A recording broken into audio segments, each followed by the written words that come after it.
Good afternoon.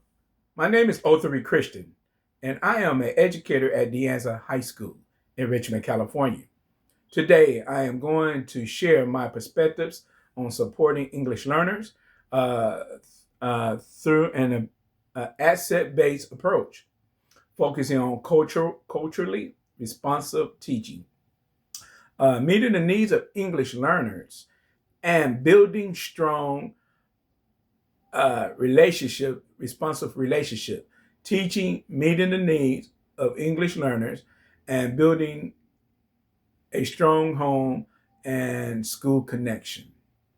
As an educator, it's important that we shift from seeing students through a deficit lens to recognizing the strengths, experiences, and cultural background they bring into the classroom every day. Culturally responsive teaching, when we talk about cultural influences on teaching and learning, we are talking about how students, background values and languages, lived experiences shape how they engage with content. Every student uh, walks into the classroom with a story, and those stories impact how they learn. All right. So basically, culturally, competence is our ability as educators understand respect and respond to those differences. In my classroom, that means I am not just teaching content, I'm building relationships, creating space for students to see themselves in what we are learning.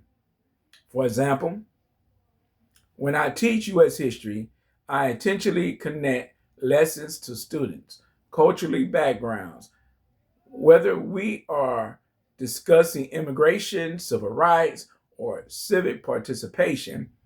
I encourage students to bring in their own perspectives and family experiences. This helps students feel valued and increase engagement. Culture plays a major role in students' learning, especially in languages.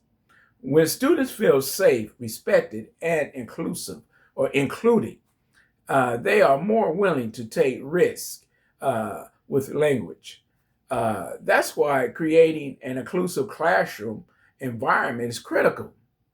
This includes using visual, structured discussions and allowing multiple ways for students to express their understanding. Some strategies I use to celebrate cultural diversity include incorporating diverse perspectives into lessons, using cultural relevant examples, and encouraging students' voice and storytelling. To leverage home language, to leverage it, basically, I allow students to use their first language as a support tool through peer collaboration, translation tools, or brainstorming ideas before responding in English. This helps build confidence and strengthening comprehension. Supporting the needs of English learners. Every English learner comes into a classroom with different strengths, needs, and identities. As educators, we have to be responsive to diversity. One strategy I use is differentiation. I provide a scaffold such as sentence, frames, guides, and notes, and Chuck, and assignments to support students at different languages levels. For students with additional needs, include those with IEPs, collaborate with the support staff to ensure accommodations are in place. Supporting the social and emotional needs of students, English learners is just as important as academic support. Many EL students are navigating not just language, but barriers, but also cultural transition and identity development. I make it a priority to create a classroom environment where students feel safe, respected, and encouraged. Understand students' social, emotional, and cultural backgrounds help shape how we establish classrooms, routines, expectations.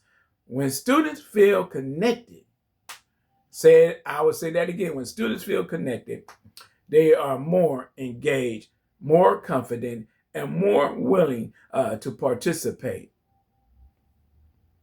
In closing, supporting English learners is about more than just language.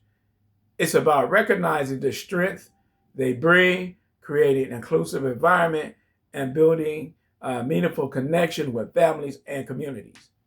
As an educator, when we shift mindset from deficit to assets, we are empowering our students to succeed both academically and personally.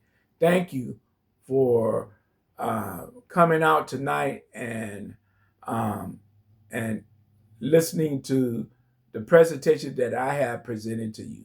Thank you very much.